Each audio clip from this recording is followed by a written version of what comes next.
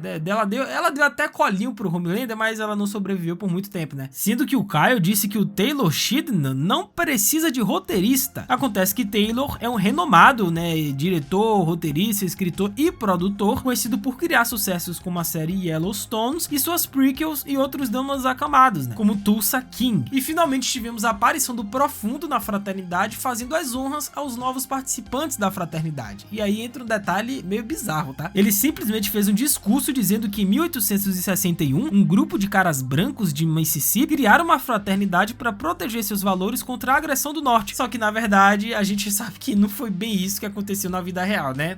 Troca aí algumas coisinhas porque ele tá se referindo a KKK. A Ku Klux Klan, que era uma organização supremacista branca criada em 1865 no Mississippi, né, para oprimir e violentar afro-americanos e republicanos após a Guerra Civil. Sendo que o Profundo nessa cena, ele tava usando uma roupa bem parecida com o Lamplighter, né? E com isso, um dos participantes da fraternidade disse que a Emma sumiu, assim como a Kaya Gerber fez com Elord, né? Acontece que Kaya e Jacob já estiveram no relacionamento em setembro de 2020, e eles terminaram de forma amigável devido às suas agendas preenchidas e a falta de tempo juntos, né? E com isso, Emma Emma e Polarity investigam a fundo o passado da universidade e encontram uma sala secreta repleta de fantasias que remetem a KKK e alguns símbolos nazi bem escrotos, né? Acontece que o Frederick Vought, ele era um nazi em The Boys. Ele foi um geneticista, né, a serviço do regime nazi durante a Segunda Guerra, onde desenvolveu o composto V e usou humanos em testes em campos de concentração. E após a guerra, ele fugiu para os Estados Unidos com sua esposa, né, a Tempesta, e fundou a Vought, a corporação que criou esses supers. E após essa cena, como sempre, né, a Vought, ela simplesmente escolheu uma pessoa completamente aleatória para poder culpar pela tragédia que aconteceu com a Kate, que foi aquele mesmo cara que ajudou a Marie lá no início do primeiro episódio, né, que pagou aquelas barrinhas de cereal para ela. Porém, a revelação mais chocante do episódio aconteceu no final, pois descobrimos que a Odessa, na verdade, é Marie Monroe, ou seja, todos os outros bebês não sobreviveram aos testes, exceto a Marie, e isso torna ela Odessa. E curiosamente, Starlight apareceu no primeiro episódio dizendo que a Marie tinha que retornar para a universidade para investigar a Odessa. Avançando para o terceiro episódio de Gen V, né, a Marie vai até a casa da tia para buscar informações sobre a Annabeth, né, que é a sua irmã, sendo que o Cypher diz que a Marie neste momento está no estágio de Angelina Jolie em Garota Interrompida, pois nesse filme, né, Angelina Jolie interpreta a Lizzie, que é marcada por comportamentos autodestrutivos, mas ao mesmo tempo é carismática e magnética, né, atraindo a atenção das outras pacientes. E ela se automutila em certos momentos, e sua relação com dor, controle e instabilidade psicológica é um dos pontos centrais da trama. E assim como Lisa, a Marie, ela canaliza sua dor de maneira literal, né, cortando a própria pele para poder acessar o sangue e usar seus poderes. E a comparação com o papel da Angelina Jolie sugere que a Marie está num estágio de instabilidade emocional, impulsividade e risco autodestrutivo, usando o próprio corpo como ferramenta de poder. Ou seja, o Cypher nesse momento ele tá basicamente dizendo que a Marie ainda não sabe controlar, utilizar os seus poderes de maneira saudável, por isso a referência com o filme da Angelina Jolie. Só que o Cypher logo em seguida ele faz outra referência dizendo que o que ele espera da Marie é que ela chegue no nível de Angelina Jolie no filme Saw, pois neste filme a Angelina interpreta a Evelyn, que é uma agente da CIA altamente treinada, fria, estratégica e letal. E diferente de Garota Interrompida, onde ela era instável e autodestrutiva, em Salt, a Angelina é o oposto. Ela é disciplinada, calculista, poderosa e no controle absoluto de suas ações. E como vimos logo em seguida, o Sam estava conversando com a Justine, né, sobre o término do relacionamento deles, e ele começa a visualizar os fantoches da primeira temporada. Acontece que as visões do Sam são resultado de uma habilidade psíquica relacionada à manipulação de mentes, permitindo a ele interagir com as alucinações que ele causa em outros e também o assombram. Sendo que a Kate, né, visualizou o corpo da Sherry lá na primeira temporada, pois lembremos que a Kate matou a reitora Sherry, né, no último episódio, após tomar a decisão de não tomar mais os remédios que controlavam seus poderes. E com isso, né, o Polarity, ele disse aos seus alunos que ele vende mais que o Tobacco Vanille do Tom Ford. Acontece que o Tobacco Vanille nada mais é do que um perfume altamente caro e de grife, velho. É uma marca muito luxuosa e inspirada em um tradicional clube de cavaleiros ingleses. E durante a conversa com a tia, a Marie disse que ela era apenas uma criança inocente que estava sangrando pela primeira vez e sem querer matou os pais. E essa cena é uma referência à primeira temporada, porque a gente viu este momento acontecendo. Ou seja, não foi culpa da Marie, ela não queria fazer aquilo. Sendo que nessa cena do quarto, né, quando a Emma entra, dá pra ver nitidamente lá atrás um pôster do Dawn of the Seven, que é o filme paródia lá dos Sete, inspirado na Liga. E durante o evento do dia do Thomas Godolkin, é possível vermos várias bandeiras com vários personagens conhecidos, né, como Jordan, a Rainha Maeve, a Condessa Escarlate, o Lamplighter e o Golden Boy. E além disso, temos uma estátua do Homelander e também do Lamplighter. Mas e aí, vocês curtiram esse início da segunda temporada de Gen V? Faltou algum outro detalhe, referência que o Geek não pescou, mas que vale a pena comentar? Deixa aí nos comentários que eu vou ler e responder todo mundo. É isso, até a próxima, valeu, falou